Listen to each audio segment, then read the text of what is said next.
We'll probably split this up into a part 2 video, but I wanted to get it started. 7 jerk anti-heroes that were more anti than hero. Kind of like our dude from Red Dead Redemption, right? He's a good guy, good at heart, but you could punch pedestrians constantly, rob drunken people, extort the poor. It is a very off-putting game, Red Dead Redemption, but he's a good guy. He really is a good dude. An anti-hero is like a hero only made of antimatter, such that when the two collide, they mutually annihilate in a devastating release of energy.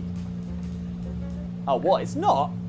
Yeah, that was not. What I'm hearing now in a live rewrite of this week's script is that an anti-hero is actually a protagonist lacking the typical characteristics of a hero. Right. Like being good, or brave, or not painfully branding his enemies. And also I smell oh and my best. God. Very funny, guys. Anyway, what the most memorable that? of these playable jerks are the ones who tip the balance as far away from the hero bit of anti-hero as possible. Watch on for our, let's not say favourites, and beware of spoilers for the following games. Alright. I'm completely fine with all of this being spoiled, by the way, so let's get started. What have you got? Looks like a drug overdose. Get away from him, Phelps. This is my case. Shut your mouth. Since when does a bagman work a case? I knew this creep wasn't on the morphine heist. Damn. Victim of his own product. Hey, detective! Can we back it off a notch? As a decorated war hero, he pulled the gun on him, homie didn't move at all, and the other deputy fucking freaked. Justice-seeking officer of the law, L.A. Noir's Cole Phelps has all the makings of a typical good guy. So why is he harder to love than a mouth ulcer? To answer our own rhetorical question, it's because Phelps is a straight-laced cold fish with all the charm of, I guess I'm going to say it again, mouth ulcer. Well, the head I found without a body piqued my interest. See what you think. Alas, poor Yorick, I knew him, Horatio. Is it real? Nobody laughed, bro. Rafe harangues his witnesses, and if you play the way we do, is always doing that thing where you stop your car to let your partner get in, then drive off a bit, then stop again so they chase after you, then drive off again when they reach you. Some swell harmony, right? LAPD's finest. However much of a jerk Cole is, and it is a lot, what makes Cole Phelps compelling is how his unlikability proceeds authentically from his character flaws. His colleagues don't think much more of him than you do, and when you find out Phelps is still wrestling with the horrific outcome of a catastrophically bad call he made during World War II, it's a pretty complete portrait of a tragic jerk in a good suit. What do we do, Lieutenant? Jesus, look at all the kids! The goddamn screaming! I need to think! And that's why he's always trolling his partners.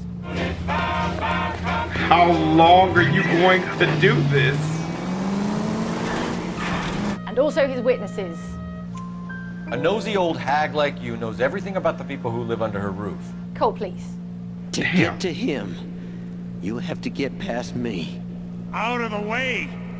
Right, for Christ's sake, he doesn't have a gun! In this post-Red Dead Redemption world, assessing cowboy heroes is going to be tough because none of them are John Marston or Arthur Morgan, the world's best cowboys. Yep, in fact, 100%. This video was originally going to be titled Two Great Cowboys Who Are the World's Best Cowboys, but then someone said that we weren't doing that. Jane. It was That said, other cowboy games maybe at least try to have a good, likable protagonist and don't do what the early Call of Juarez games did, which is to make us players Ray McCall, the least likable person in a cowboy hat since Madonna's Don't Tell Me period. Dude, the reticle in this looks fucking hideous. They'll do nothing of the sort. Chronologically, the Call of Juarez games begin with Call of Juarez Bound in Blood, in which you can play as either Ray or his brother Thomas, although why you would ever choose to play as Ray is beyond us. That's because he's a bitter, self-righteous, grumpy idiot who, at various points throughout the game, tells his brother Thomas that he'll kill him if he ever steals another woman from him. By the way, brother, if you ever steal another woman away from me, I swear to God I will take your life. Oh, okay.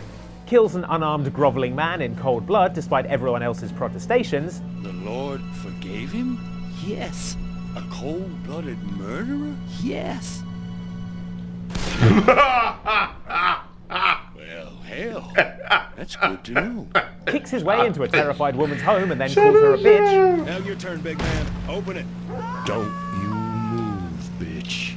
and fatally shoots his other brother, William, for basically no reason. Ha! He didn't have a gun. If you think that any of that caused Ray to maybe assess his past behavior and try to change his No. ways, then you'd be right. But if you think any of that change was for the better, then you've got another thing coming, because in Call of Juarez, Ray is now older, grumpier, and an actual ordained preacher. What? This means he's going around doing basically the same violent, awful stuff, only loudly quoting the Bible as he does it. You're no man of God. I know what you are. I know who you And were. there was given to the beast No! saying great lies and blasphemy. Self-righteous son of a whore. Think heaven wants anything to do with you? You're going to hell. And I'm gonna send you there. Maybe give that Bible a Shot. read sometime, Ray. Pretty sure there's some stuff in there about not killing people. Right. Probably. Incredibly, Techland decided to keep the McCall family going for the next installment in the series, Call of Juarez: The Cartel, which featured Ben Clack, McCall, clack, the clack, grandson clack, clack. of Reverend Ray, who is just as hypocritical and self-righteous as his granddad, only swearier. I did not come to bring peace, but a mother sword. Before finally realizing that maybe these McCalls are actually all terrible, and in 2013 introducing an actual likable gunslinger, Silas Greaves, in the much, much better Call of Juarez Gunslinger. Were you a part of that giant Pinkerton posse after the Wild Bunch? No, boy. A circus like that would have slowed me down. Besides, I wanted Bryant all to myself. Got there in the end, Call of That's not Juarez. bad. Now, have you thought about adding some redemption to your game? Just a thought. I was just reading in the archive about the heretics. I've seen so many people play Dishonored at this point. Have you ever seen the ritual? I've never seen the heretics brand used. No, it's a rare occurrence. But I did spy the face of one so branded. A former member of our order, of course. Out on a retreat, we passed through a fishing town and saw him begging.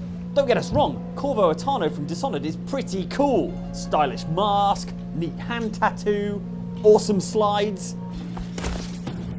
Yeah. It's the only way to travel. But none of this being cool erases the fact that he's a terrible person. It's not even so much that he's a trained killer on a quest to assassinate significant figures in the corrupt Dunwall government. Morally, that pretty much puts him on a par with any other murderous action game hero.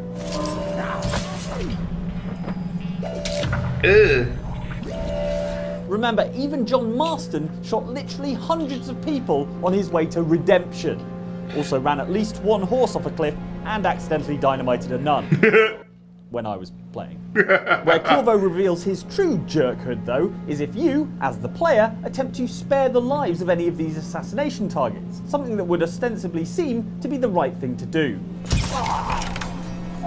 Alright, so they're they Instead, sleep. Dishonored's non-lethal options just seem extravagantly cool. The Heretics Take High Overseer brand. Campbell, Oh, for example. yeah. Pick the non-lethal Give route, me and your Corvo brands face. him with the Heretics mark, causing him to be exiled. He eventually shows up as a Weeper, a sort of Dishonored plague zombie in a later mission. And, I assume, dies anyway while bleeding from his eyeballs. Great work, Corvo. Top heroing. Lady Boyle's fate is probably even worse, as Corvo decides to deliver her directly to her creepy stalker, Lord Brisby, who kidnaps her and takes her off to his private island, never to be heard of again. You found her! Quickly, let's get her on board. Jesus. Zombie, I reckon. Ew. Dishonored 2 demonstrates that Corvo's level of chill hasn't increased at all in the intervening years, and he'd still give Jigsaw from the Saw movies a run for his money in needlessly horrible ironic punishments.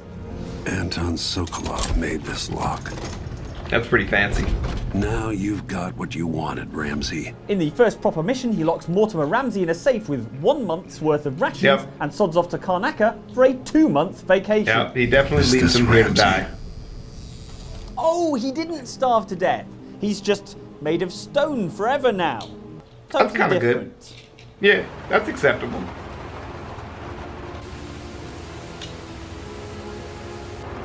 Oh, Heavy Rain. I got that for free on PlayStation. You guys were telling me it has really hard moral choices.